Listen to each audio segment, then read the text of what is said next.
meeting system, sir? 1 second. But, sometimes it's the luck of the draw. And add to the competition. Hey, hi. We're here. Woohoo. How's it going? Pretty good. Nice to see you. Hello. Hello. Some familiar faces. Yeah. Hi, everybody. How's your month been? Okay, here we are. So should we get started? Sure. Absolutely. Okay. Hi, my name is Renee Hobbs, and today we are going to take you on a true inquiry journey. We're going to create knowledge in the dialogic space, right? And how we're going to do that, you might ask, is to try to make sense of a shared experience that we had relatively recently. I'm sharing my screen with you, and I am basically introducing this program. The title of the dialogue is Virtually Viral Hangouts, Convening an Online Support Community During the COVID-19 Pandemic. So we are really grateful to be able to share experiences and construct an understanding of a unique experience we had with the media ecology community. So really grateful to be here today. In the next hour or so, we're going to describe to you a unique experience we had between March 19th and June 1 for 56 sessions. We participated in an online community, and it was complicated. And it changed over the course of the 56 sessions. And we really are still in a just having ended the program relatively just a couple weeks ago, we're still in a phase of trying to understand what it means. So we thought we would use a dialogic process of inquiry. And we have with us today some of the participants who made the Virtually Viral Hangouts program what it is. Natasha Casey from Blackburn College, Michelle Ciccone from Foxborough High School, Ariel Dagan from Tri-County Regional Vocational Technical High School, Lauren McClanahan from Western Washington University, Ed McDonough from Canton High School, Frank Romanelli from the University of Rhode Island, Scott Spicer from the University of Minnesota, and I'm going to be the moderator of this program. The format that we're going to use is really to engage in an inquiry process using at least these 5 questions and maybe some other questions that emerge over the course of our dialogue. Maybe the best way to begin is simply to start with that first question. How would you describe VB Hangouts to people who are unfamiliar with it? Who wants to go first? I'll go. So I thought we needed a catchy acronym. So it's OM Lele J, and that stands for Online Media Literacy Educators Learning and Emotional Support Group. I can see that really taking off because it's just super catchy, super catchy. Lauren, I saw that you used the characteristic thumbs up sign, so I'll call on you next. How would you describe VB Hangouts to someone who is unfamiliar with it? There we go. Probably the best unexpected, spontaneous professional development I've ever had. I joined the group not really knowing what to expect, but what it turned into was a daily check-in, not just an emotional check-in to see how we were all feeling during this pandemic, But what it evolved into was sharing each other's expertise and sharing each other's knowledge and co-creating knowledge. And that to me is what I was most surprised by. I mean, expecting nothing and getting so much out of it was fabulous. I was able to learn something. For me, I'm on the West Coast, so it happened at 10 o'clock every morning. I could learn something that morning, and then I would apply it to my remote teaching situation with my university students that afternoon. So it was like in-time professional development, which, when does that ever happen? Wow, what a cool description. Ariel, how would you describe VV Hangouts to someone who had never experienced it? I would call it, it's kind of like being at a conference that never ends, or professional development that goes on and continues to give more and more, fill you with the nutrition that you need to be inspired and wanting to take back to your community. For me, what VVH was most useful was doing what we as a community at Tri-County was first concerned in regards to the social, emotional well-being of people. And we were for me, except for you, Renee, I did not know anyone. But I felt after the end of it that I had many people who I got familiar with and build trust with them, especially in our small groups. But most of all, it empowered me to be able to take what I got from VVH and then take it back to my community, roll up my sleeves, and as we talked about, develop this new normal, that it is okay and we can handle it because we are library media specialists and this is our moment.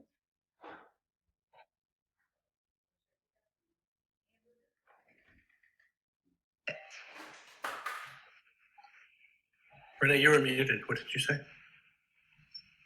You're still muted. I'm basically asking you that first prompt question. How would you describe VV Hangouts to somebody who had not experienced it? I would start with the word that Ariel used, is trust. I felt that I was in a place where I could try things and there was no risk. It was the most accepting group of people, one of at least, that I've ever been with. It was wonderful, whether there were 15 of us, I don't think there were ever less than that, or 50 of us. We could just do things with each other and enjoy them with each other and learn from them, and then go out and, like Ariel said, go out and apply them. So I was just always learning and always connecting with people here. I made new friends and connecting with ideas for my work, which was really exciting. So I would say that for me personally, it was my anchor. It was my emotional anchor. Every day I had a place to go where I knew I would connect with friends. And that was really, really important. It kind of became a third space while I was trapped in my first space. So, you know. Thank you for sharing. Ed, how would you describe VV Hangouts to somebody who's starting to form a mental picture through how we're describing it now? What else needs to be said? Well, a lot has been said, and I'm a man of metaphors. So I'm just going to grab a picture real quick. And thank you. This is a group of lifesavers, and they work on a hull. In the worst of storms, they would have to go out and rescue people. And for me and for many of us, this rescued our sanity during COVID when we were literally lost at sea. I'm someone who lives alone. So the family that we had or became was one that really kept my sanity. I had no one to talk to during the day. And every day at 1 o'clock, I'd make it a point to check in to have that human touch. So on the baseline, it was a lifesaver of my, and I assume many of us, our sanity. But it was much more than that. it was really deep in terms of the knowledge that was shared and the camaraderie that was shared and the inspiration that was gained from that online community that I didn't think was possible. And it really gave an example for me going forward. If we're going to be having to do distance learning in the fall, I really want to bring that in for my kids, because that's the aspect when I talk to parents and talk to kids they really missed in our particular institution's approach to distance. Michelle, what key elements of the VV Hangouts do you think somebody needs to know about to understand what it was? Yeah, to me, it was like a combination of professional development and group therapy, like I think a lot of us are kind of hinting at. And I want to cite one of our co-group members, Marie. I wrote down when we were doing this probably months ago at this point, like trying to describe what this was. I wrote down what she had said. A global collective of multidisciplinary professionals to share best practices while we reflect on future creation. And it's really like that, because that's exactly what it was. It was like dealing with the present, but also like thinking about the future. And I really appreciated, like, it was a group of people that, like we came together and shared the things we were struggling with, but I think we were motivated to get together in part also because we're a group of people who do like to think about the future and like having and like steering in a our home institutions in a way that we think it will be best for students and teachers and whoever else. And so it was like I gained a lot of ideas and energy from the group as well. Thanks for sharing. Scott, how would you describe virtually viral Hangouts to somebody who'd never experienced it? Well, I have kind of a similar type of definition, and I'd say it's VV Hangouts was a very engaging, sort of interactive virtual community of practice that brought together media educators from across sectors and global locations to share professional expertise, sure, but in addition to personal and professional experiences during the COVID-19 pandemic. I'll say more about some of the benefits when we get to the key elements. So I'll just leave it sort of at that, but very much along the same lines that Marie suggested. Cool. Okay, so now let's play Pass the Talking Stick.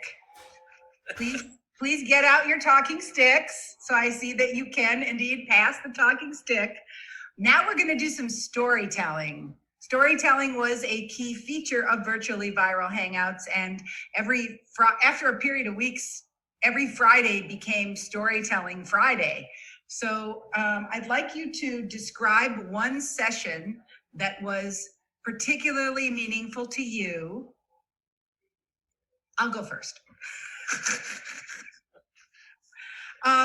So I remember, of course, you remember the sessions that you all tend to remember the sessions you did, because like the intensity of it when you were the facilitator, and each of you had experiences where you were able to share your own selves in a very full way. But I remember one VV Hangout where I tried to explain like my philosophy of, I tried to explain in 20 minutes my philosophy of online learning, right?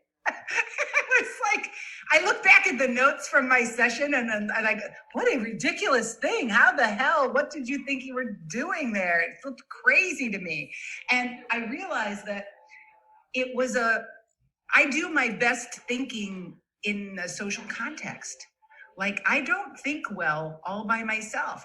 Even as a writer or as a speaker, usually I have to talk through an idea and then I discover it. So for me, that messy process of discovering, like figuring out what I thought, happened in the process of the dialogue. Like, so at the end of it, it was like, oh, that's what I do, right?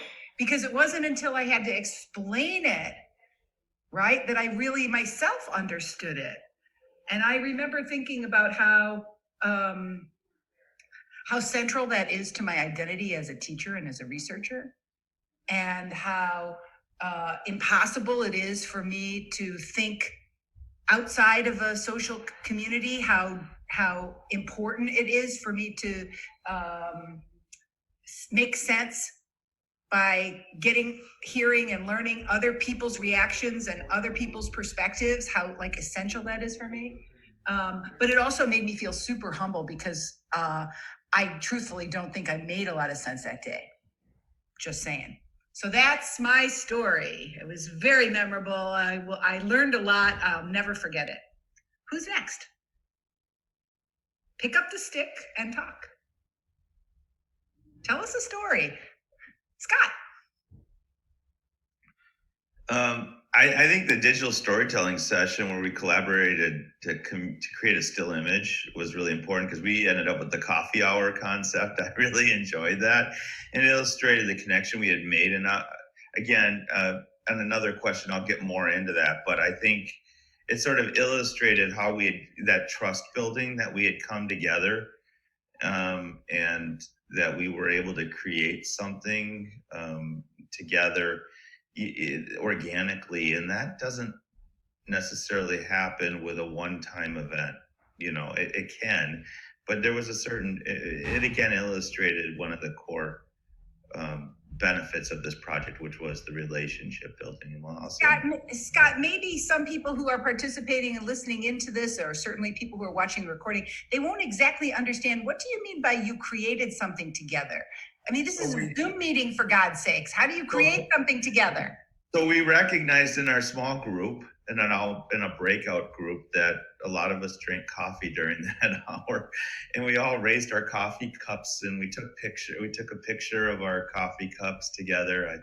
I flipped somebody. I think we had a sign or something. Yeah, we had a sign in front of the coffee cups, and we created a sort of narrative collaboratively that was illustrated through a still image, but conveyed really our feelings and our thoughts at that moment. And we did it quickly. I mean, it's only a 10-minute thing or whatever, a 15-minute breakaway, but we were able to do it very seamlessly.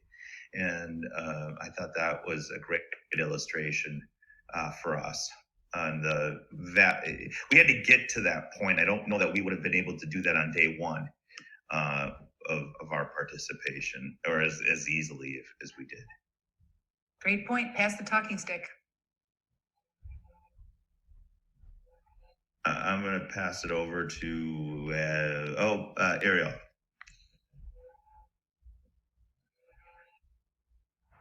Thank you, Scott.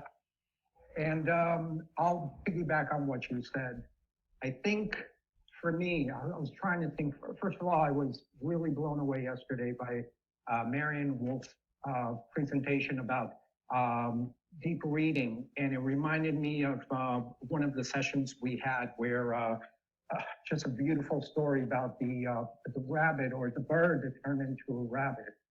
Oh my God, it was so powerful. But when you started talking, Scott, there were so many sessions that we had where we used interactive tools, and every time that we did it, they seemed to get better. I'll take, for example, you said not to talk about ourselves, but if I haven't seen mural being done in a couple of sessions before mine, I wouldn't have used it. Renee, I actually, I believe I emailed you and said, I was so impressed with mural that I decided to use it, and I wasn't afraid. Who the heck is going to come with so many strangers but feel empowered to use something that you learned just a few sessions ago? And that is the amazing gift that we had. And as Scott said, we only did it for a few minutes. That means in my own presentation, I used 2 different online tools, which made it, was short, but still, I was empowered to do it because of the fact that each session, we almost like you dive into the pool, into the cold, refreshing water. And that's what the VVH sessions were. They were short, they were refreshing, and then you get hot, and then you come back and you jump back in. I'll pass the stick to Natasha. Yeah, I wanted to say, as somebody who had very limited experience teaching online, to then be a student in that, really started to bring up a lot of the things that I teach to my students, but that I couldn't really relate to. You know, I'm thinking about the work of Howard Rheingold, I'm thinking about the work of Henry Jenkins, you know, and these kinds of people who talk about their affinities and communities online. And plenty of my students easily relate to that.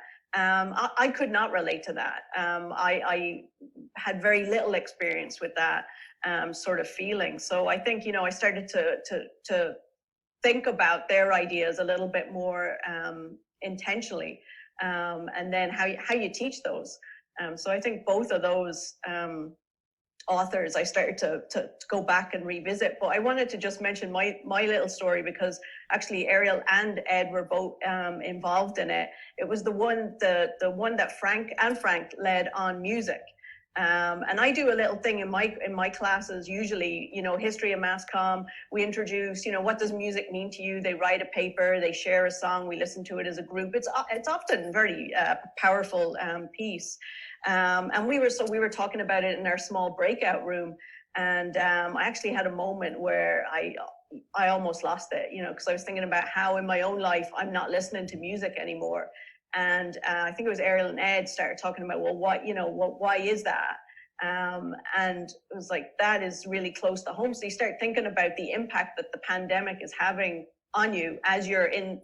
I hadn't stopped to think about it really. And I think that was the other thing that the VBH did. It was like it sparked all kinds of ideas to reflect on your own media use, but in this really weird, surreal time. So.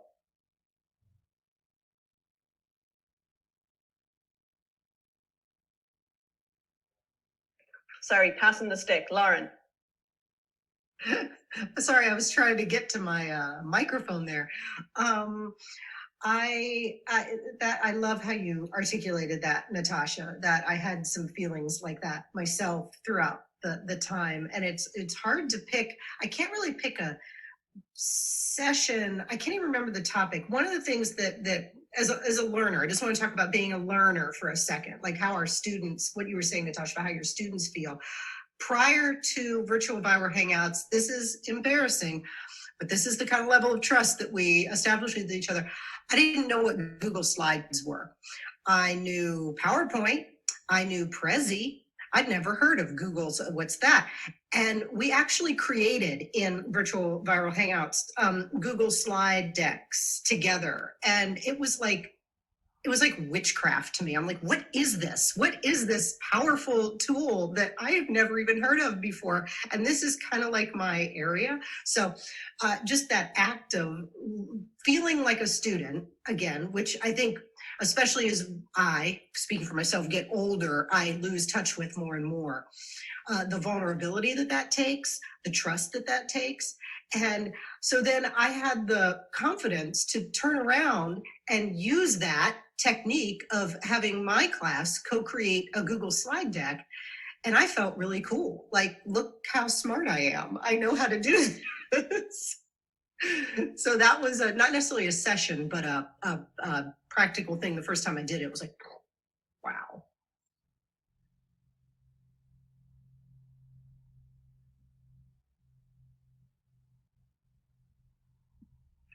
Frank. Okay. I was extremely moved by one session in particular, and it was the session about Ramadan. I just found it to be, even now, so emotionally moving to me. The kids were so beautiful, and the presentation was so beautiful, and it really educated me in a part of a culture that I don't know a lot about, and I felt like a successful student that day. I think more than any other day, with nothing else, you know, just that will always stand out as probably the most emotional and pertinent, I don't know, powerful presentation, one that I've ever experienced. So that was mine. All right, Michelle. I guess I'm last. Yeah, I don't know. The first thing that's coming to mind was just offhanded remark.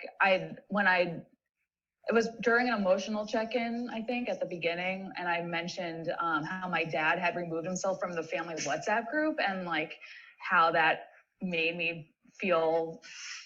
It was unexpected, like the emotions I was feeling about that, and several people private messaged me about how they could relate to that, and that just meant so. Like it meant a lot that I like was able to like disclose that emotional thing that I was like struggling with to this group of people that like I didn't know 3 months before, and that had touched other people enough that like they related to that. And just thinking about how I don't know, like through the socially distant moment, like we're all sort of, I don't know, in unexpected ways, like connecting, disconnecting, like we're all part of these groups that have to like redefine themselves and are like, I don't know, struggling to keep in touch in ways that are meaningful or serve everyone's needs in the group. And it just, I don't know, it's complicated. And I just appreciated the fact that we were always able to, like everyone every day showed up differently emotionally. And like some days, some people were like really positive and sharing like really positive ideas. And then those same people the next day could have been like in a really low place, and we're able to share those like negative emotions just as openly. And there was always someone there who could like reflect back at you or whatever. I'm going, oh, Ed. Tell us a story, Ed. Tell us a story. I'm having trouble narrowing on one theme. So I think maybe to recap, just kind of paint the picture of the daily event. And we'd start out the day with some sort of emotional check-in, and everybody attacked it in a different way.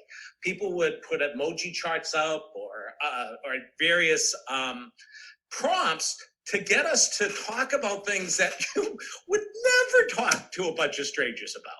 And things would come out that would be very therapeutic and would really be bonding to the group. And it wasn't a long process. It was 5-minute check-in. But really it helped, I think, break the ice with us all. And then whatever the topic of the day, it might be a special guest who might come in. And more often than not, it was the specialties that everybody had. You know, we had people not just, Lauren is from Bellingham, and I thought, gee, I'm looking forward to meet Lauren today. Bellingham's just a couple of miles away. It took me like 10 sessions to realize that she was in Washington State, not Massachusetts.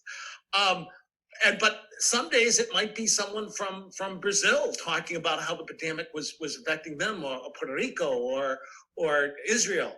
It was amazing to see so many different perspectives. But whatever the perspective or topic of the day was, some red meat would be thrown out on the table. And typically with distance learning, and unfortunately this conference or this particular session is like that, you don't get to chip in, but we did.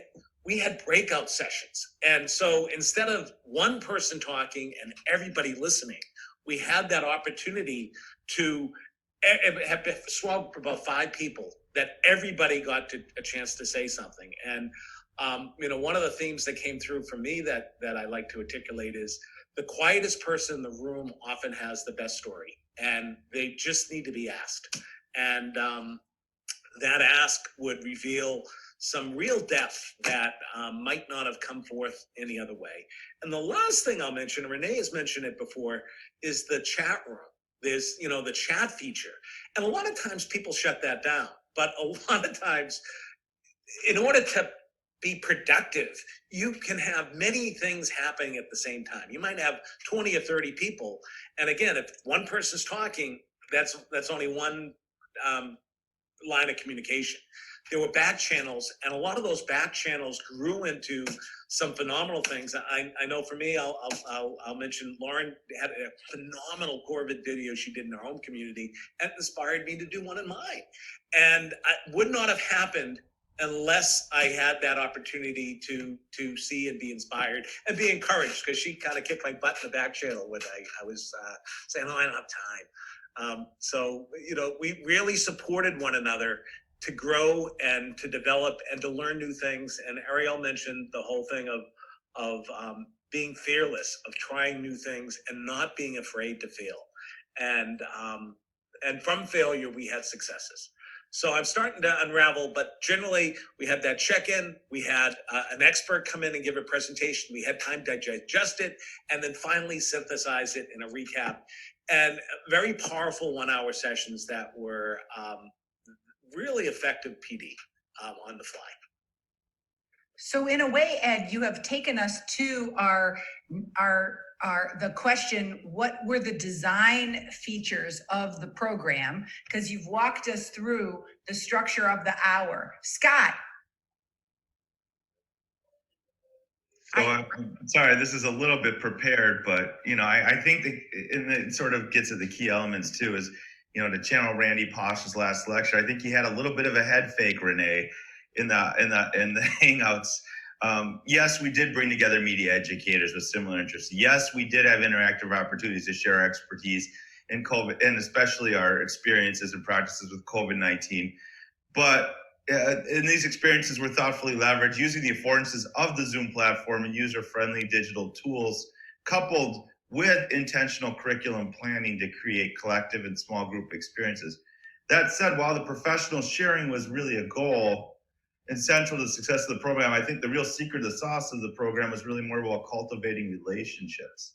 And I know this was successful for two reasons. Number one, I came away with a number of friends, many of whom are on this panel that I didn't know before. But number two, it was evidenced by the people who didn't participate, people who showed up and said, I'm too busy, I've got to finish things, or I've got something going on in my life and I'm not going to be able to participate today. Yet they were there. Why were you there if this isn't a class.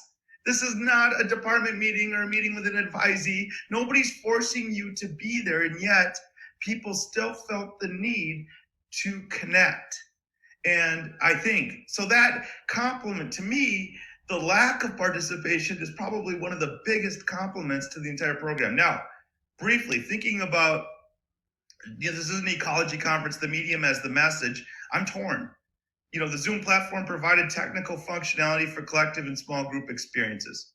I'd argue that the provided functionality such as muting sound and video perhaps aid in self-control for extroverts like myself, who may otherwise be more prone to dominate discussion in other environments, but then also lended space to introverts, as Ed was just saying, to more fully participate. That said, there was a lot of helping and assistance of thoughtful, provocative, questions and activities, even if we decided not to follow them, as well as the development, the emergence of social norms that we may have developed on our own practice because of the sudden environment. Lauren, you're not alone, or sorry, Natasha, you're not alone.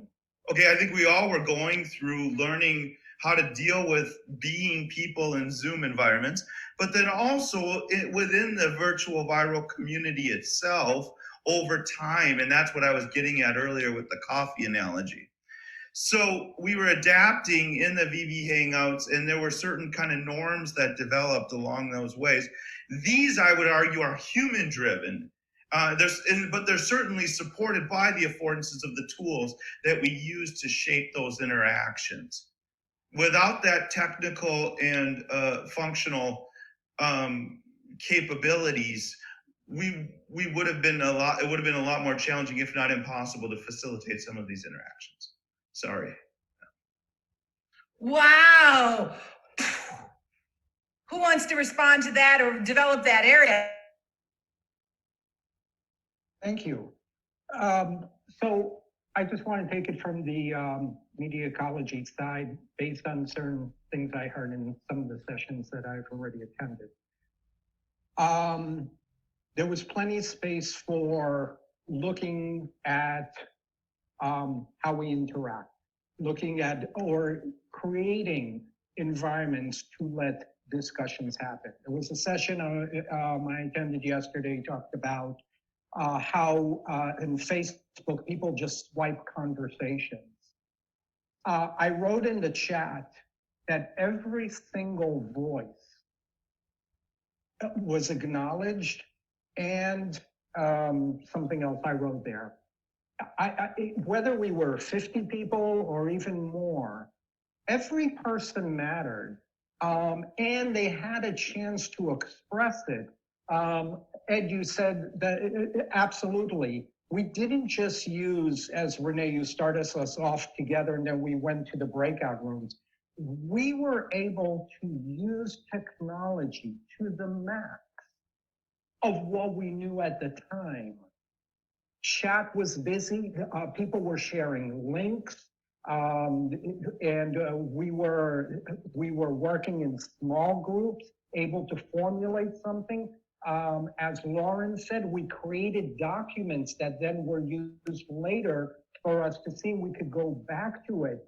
So from the point of pedagogy of best practices, there were definitely, if somebody was on the side analyzing virtual viral hangouts from how did we use multimedia and an ability to, as I go back yesterday, because I was just blown away from Marion's presentation, I think if she watched our sessions, she would definitely say there was a lot of not just deep reading, deep thinking, and excellent pedagogy.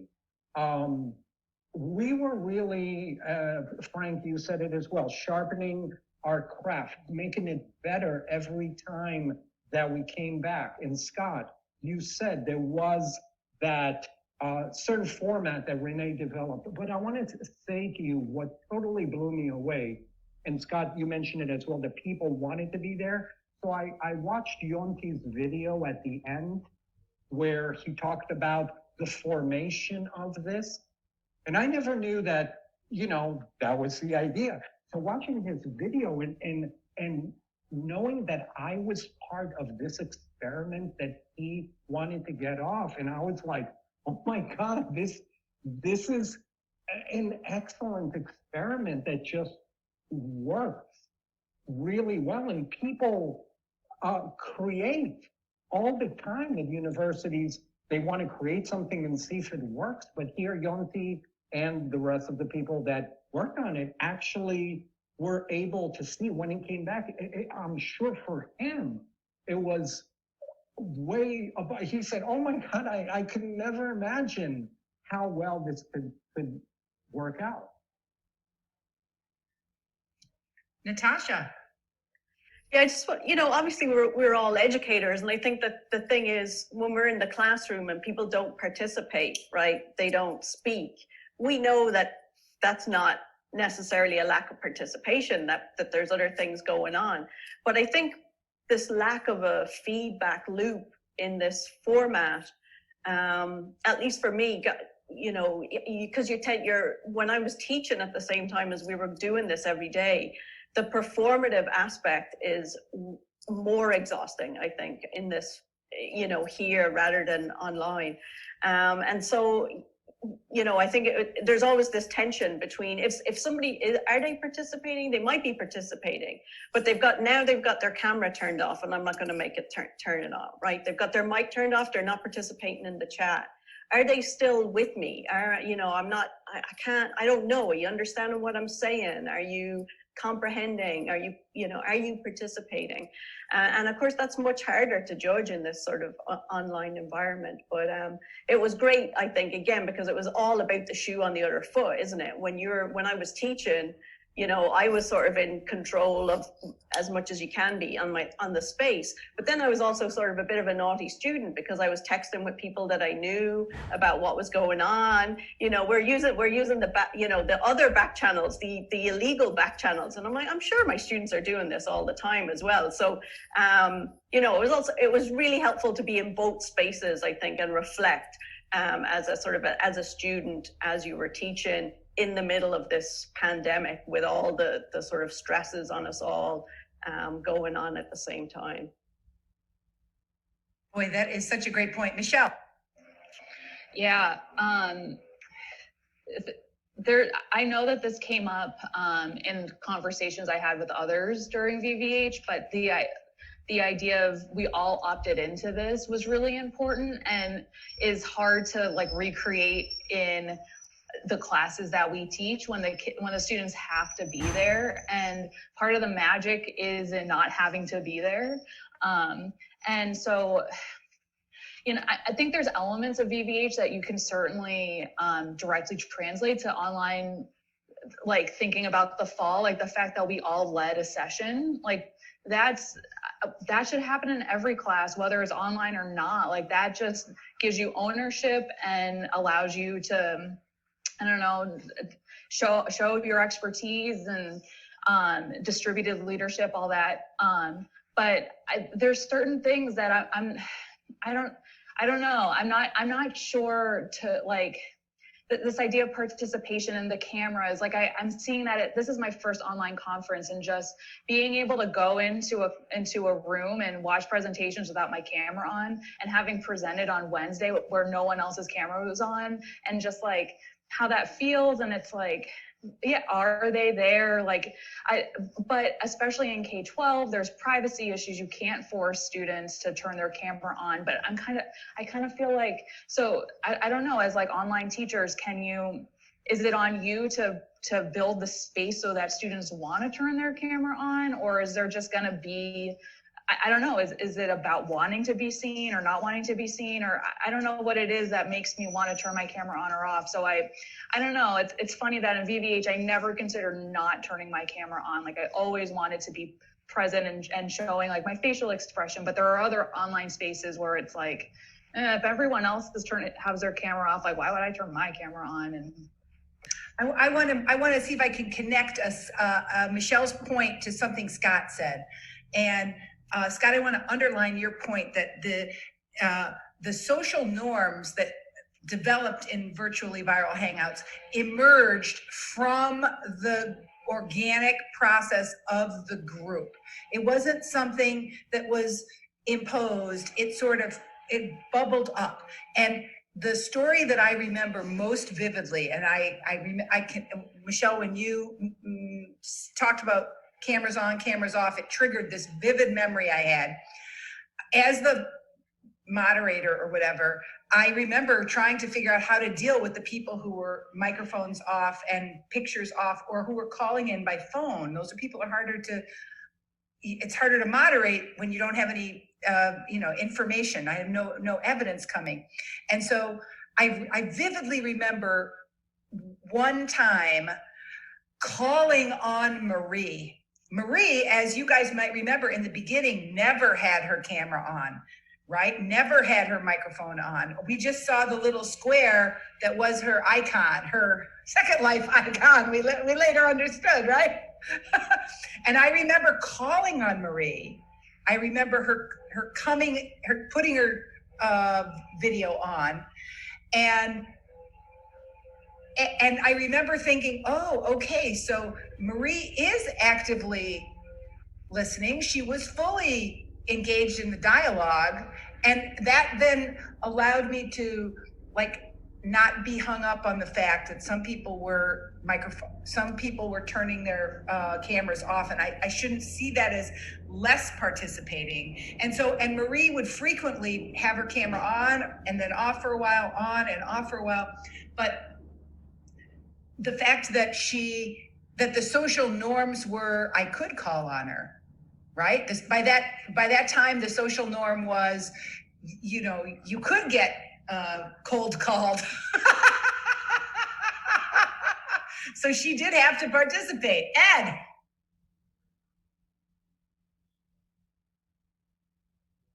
Turn your microphone on, buddy. There we go.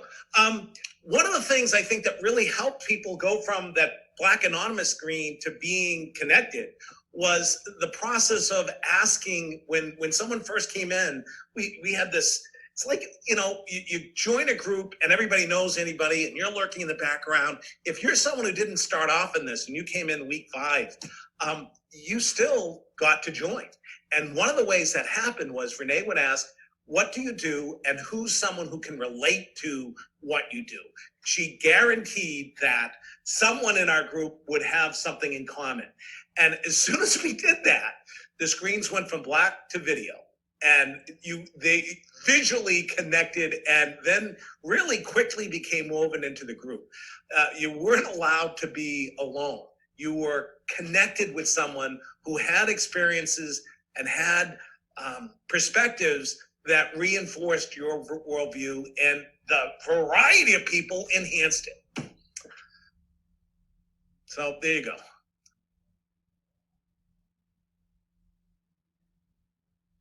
Frank and then Ariel. Okay, so I now connect to the last three people who spoke before me, but my theme is that I had three wonderful opportunities while VV was going on to take what we were doing out and bring it to other groups. And I saw success in actually, not take VV out of our meetings to two other groups, and the third experience was with the VVH group itself. So the first one was my students, and I had a Wednesday evening class that met and for 2.5 hours, and I thought the idea of 2.5 hours on Zoom was painful for them. Not when I checked in with them at the beginning for 15 to 20 minutes, and then they went into breakouts. So much so that they chose to come back on the reading day voluntarily because they wanted to be with their groups. And I said, "You want to do that?" And they said, "This is where we connect with each other." And I really felt that success was, credited to what I was learning from what we were doing. And the second group was the group of teachers that I oversee, and our one-day conference. A couple of things happened. One was I introduced them to breakouts, and they had not been familiar with them. I did an emotional check-in with them that they loved. And I was doing a lot of modeling for them about their own teaching, and we had conversations about that. But our guest speaker, who was just one of the experts on concurrent enrollment writing from University of Findlay, asked me, how are we going to get a discussion going? So I said, breakout groups. And I said, so I have this idea that I've learned about kind of an open slide deck. So, and I taught her how to open her slide deck for the discussion groups. And wow, we had so much fun with that. And then of course the afternoon, which I was planning to talk about later, was when I took all those teachers and we joined VVH together, and we just kind of invaded and brought the two groups together, which was a lot of fun. But my third example was that music presentation that you mentioned earlier. I had a fail that day. I tried to get folks to collaborate on sending me audio tracks so that I could put something together. Big fail. Two people did. And no one really quite got what I was going at.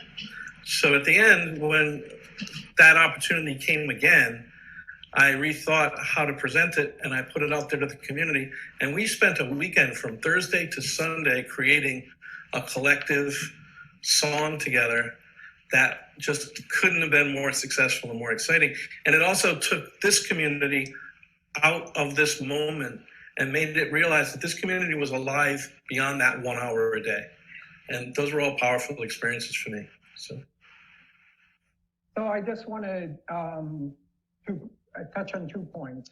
One is, I believe, without the way you welcomed people into the session at the beginning, without even the emotional checkout, it's just when you knew someone hasn't been here, oh, here's a new person, you wanted to make that connection. I'm not saying anything about this conference, but it just, no one did that. No one helps bring people in and make them comfortable. And Frank, when your students came in, that also showed how well VVH works, because even though a lot of them were a copy of you because they signed in with your name, so we had a lot of fun with that until they figured out how to change their name. But I felt that most of them felt very comfortable in the space, in what I call our space, because we created this community already and they fit right in because you help prepare them for that experience. And I'm like tickled to death with the opportunity that is just waiting to be created by us in our own communities come the new academic period. And I believe that we can, because we can definitely try to copy what we enjoy. Great point, Lauren. I just wanted to piggyback off of that. I don't know if this is the time to mention this, but I'm going to anyway. I think just Renee, how your personality enhanced this group. I found myself, I called it channeling my inner Renee when I was working with my classes. I would even like little things that you do, like you kind of get close to the camera sometimes, or just the way you'd laugh, or just the way that you would encourage us, you know, everyone a teacher, everyone a student. That whole everyone's included thing. I don't know how you did it, but somehow through this, you know, silly camera up here that's just plastic and whatever, your personality came through. And it reminded me of a phrase that we used in my house when my daughter was little. It's everyone's included. Everyone is included. And that you brought that home, whether it was your willingness to be vulnerable and make mistakes, because, you know, let's face it, a lot of times the technology didn't work or it was really clunky, or, you know, but it was you doing the little things that you would do to keep us engaged. And I'm sure you were exhausted at the end of every hour, because it's hard to have such a big personality on camera. Y'all know what I'm talking about. You know, Renee did a great job at that. So I just wanted to call that out as something that I hope to continue and use going forward with my own students, because the feedback I got was that, you know, mine was one of the few classes spring quarter where they felt like they were involved and part of the process and engaged and wanted to be there and didn't mind if we went 15 minutes over, because they were having fun. You know, it's so interesting. I see it so differently, Lauren, but I appreciate your point. I feel like what I discovered very early on, that this was a low stakes environment where I didn't really have to worry. I actually like stopped caring about failing. I can think about how like how almost every day there was some kind of failure. I remember once when I was doing that matchmaking thing, calling out somebody and saying, "Oh, hi, you're new to the group." And she responded by going, "No, I'm not. I come all the time." And I was like, oops. So I actually think if I was modeling anything, it was failing and being okay with failing, right? And making it be the low stakes environment where we didn't have to be putting on the idea of perfection. Ed. I'd like to tag on to that. I want to replace the word with failure with spontaneity. Spontaneity was embraced. And that seed that's sown, that other people put water and sunshine on, that grow into ideas, come from that. Because we weren't afraid to fail. We were supportive. And that's rare, particularly in a professional situation where you want to, you know, come across as organized and ready and have it structured. And we weren't owning that baggage. We threw that baggage overboard, travel in light, made good time because we were spontaneous in the moment. And that really was for me, one of the secret sauces, I think, that helped make this really special. I want to piggyback on that. Yeah, like as I'm thinking about like what this was and what it wasn't, like it was not networking. Like this wasn't like a networking opportunity, but it's fun. I remember when Joyce revealed herself to be the inventor of the crap test, and like that is a big deal to me. Like I know all about that acronym that's been around for a couple decades, and I was like, I've been in this Zoom meeting with this woman for months, and so it's so funny, like but there was something that really beautiful about that networking not being the goal, but it just kind of happens when you like build a space where people want to keep showing up. Like that's, you know, you develop these relationships with people who are, I don't know, just like super interesting, and we all are in our own ways. I want to piggyback on that as well, because somebody, I can't remember who said this, so I won't try to name the person because I'll get it wrong. But somebody said something about if you're a good offline teacher, chances are you'll probably be a good online teacher, even if you don't have a lot of experience, because the same things, the same principles hold true, don't they? And I would say, despite what you just said, Renee, your ability to moderate and pull out different strands from what people had said was a really key ingredient, because not only were you listening to what they were saying, but you've got to be able to connect it.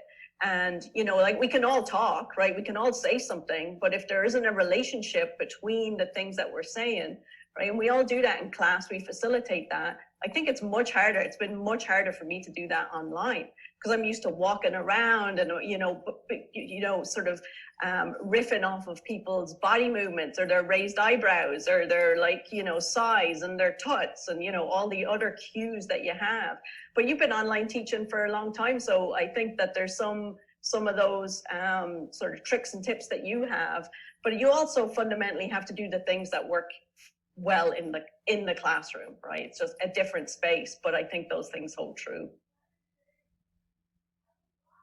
In some ways, I found Zoom to be quite an equalizer.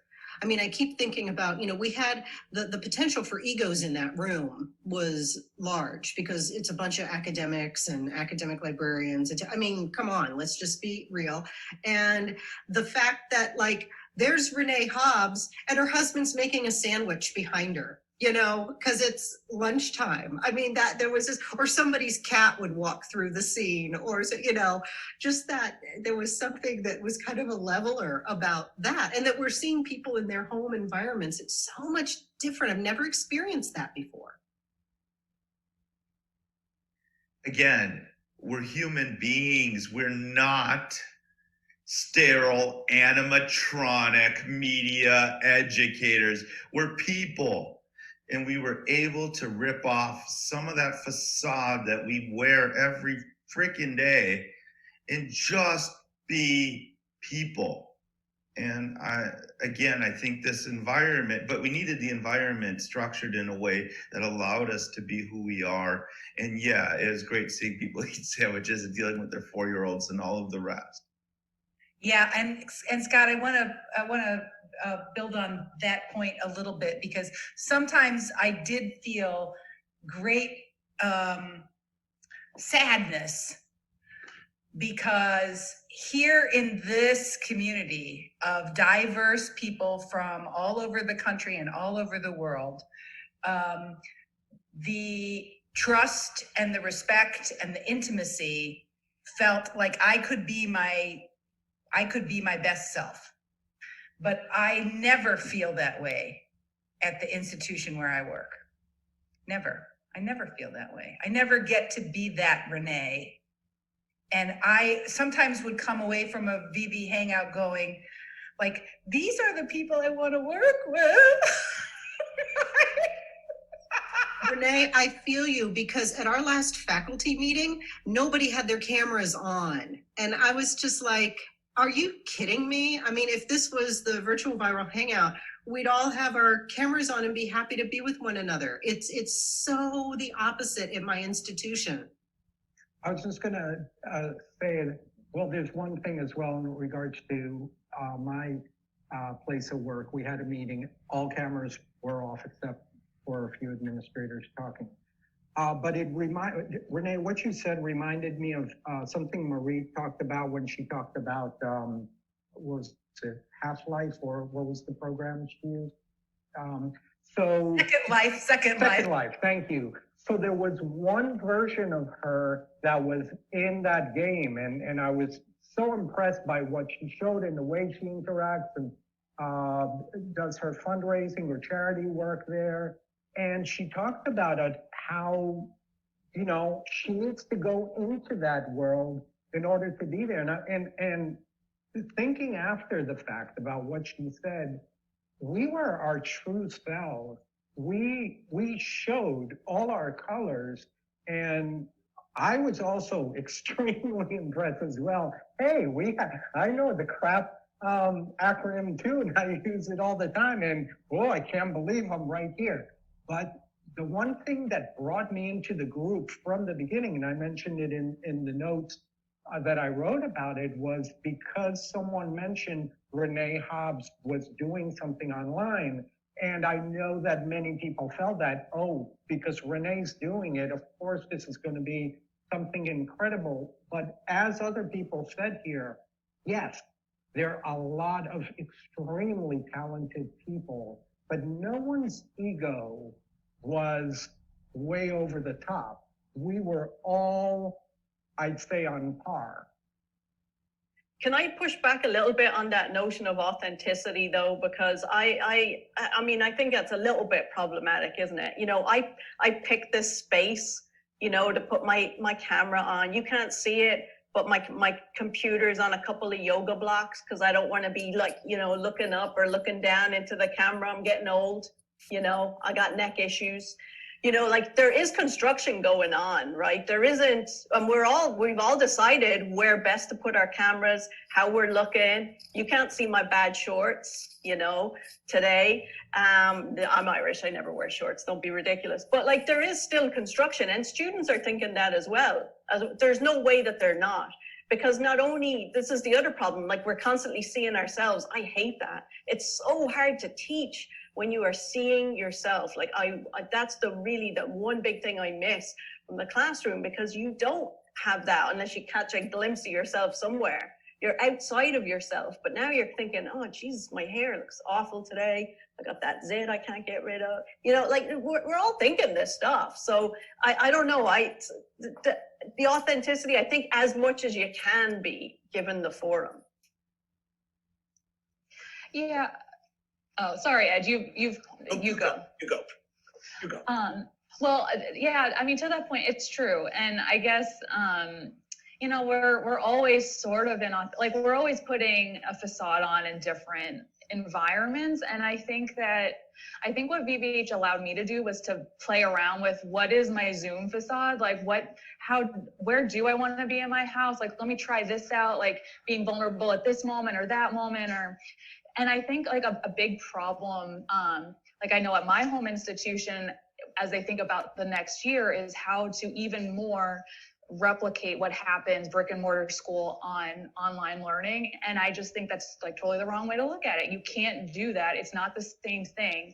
And I'm so thankful that I had this opportunity through VBH to experience what learning on Zoom looks like, because it's not the same. Like we would not have gone together an hour a day, every day. Like it would have felt like a waste of time to like check in about our emotions every day in person. I don't know what it is. Like maybe it was like the pandemic being the ground of the experience that made it so we wanted to tap in emotionally. But there was also something about like being physically distant that encouraged us maybe to emotionally connect closer. So yeah. I just want to comment, Michelle. I can tell you've been drinking in the media ecology Oh yeah, liqueur, because that point about maybe the lack of physical space, maybe not being present in the physical space, means we feel the need to be expressive and visible in the emotional space, as like a counterbalance for not being in proxemic space. Fascinating idea there. Cool. Beware that McLuhan juice, though. Well, it is another sense I've learned, right? This whole environment is another sense. I knew nothing about media ecology or Marshall McLuhan before this conference. And so let's talk a little bit about your perceptions of the media ecology community. Some of you guys got a chance to experience it. What did you notice? What you see as similar, different? How does it intersect with your understanding of digital media literacy and online learning?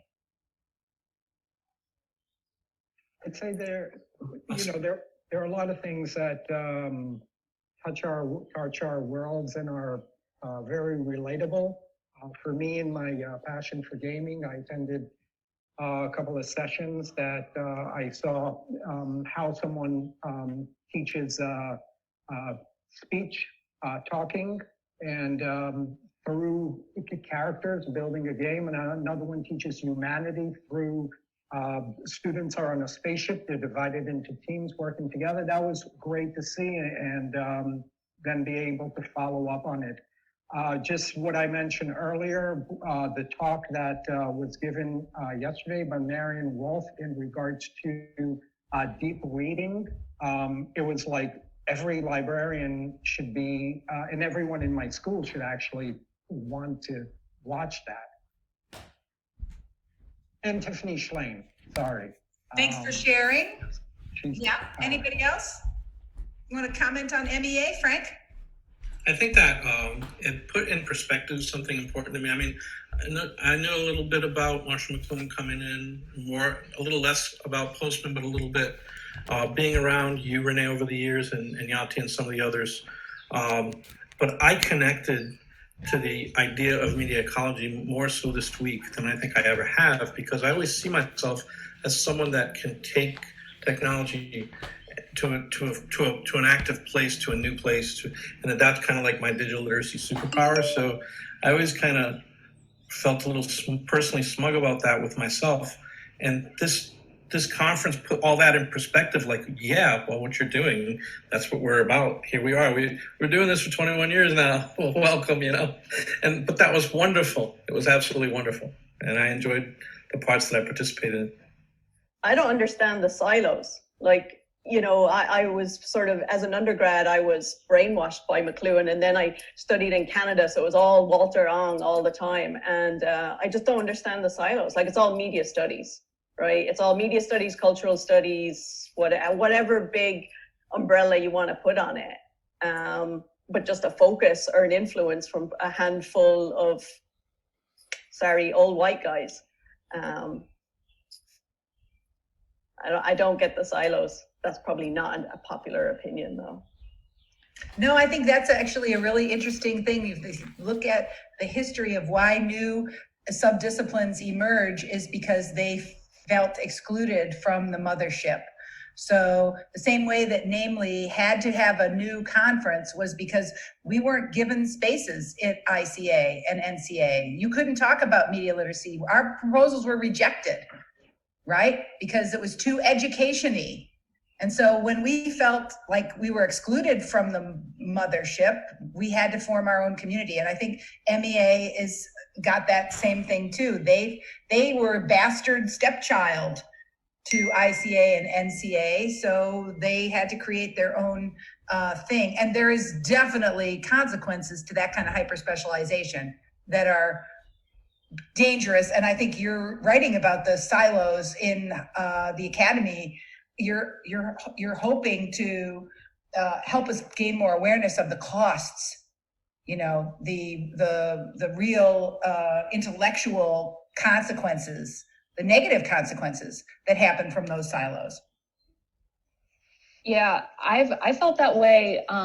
Like when I went to the Connected Learning Conference in October for the first time, and I loved it. And I thought, why aren't there more media literacy people here? And Natasha, when we were at the Digital Pedagogy Lab last year, we kept saying that, like, why aren't there more media literacy people here? Like, there's a lot of negative consequences to these silos. And what I'm experiencing here, I sat in on a session a couple of days ago where the presenter was kind of looking at what has been published in the MEA journal and was kind of critiquing the articles that have appeared in there that are positioned as like in practice or like applied. And he's like, that stuff isn't really applied. Like the journal needs some more applied scholarship. And I was thinking, like, is media literacy like, media ecology and media literacy, is like media literacy the more like applied, like taking these like environment ideas of what media is, like I don't together there's a complete picture together, but separated it.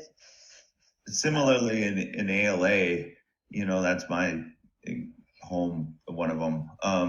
It's taken a long time, but I think we're finally getting there with the ACRL revised information framework, literacy framework, but to recognize the potential of multimodality and media literacy and the different ways of knowing, to think in more constructivist terms.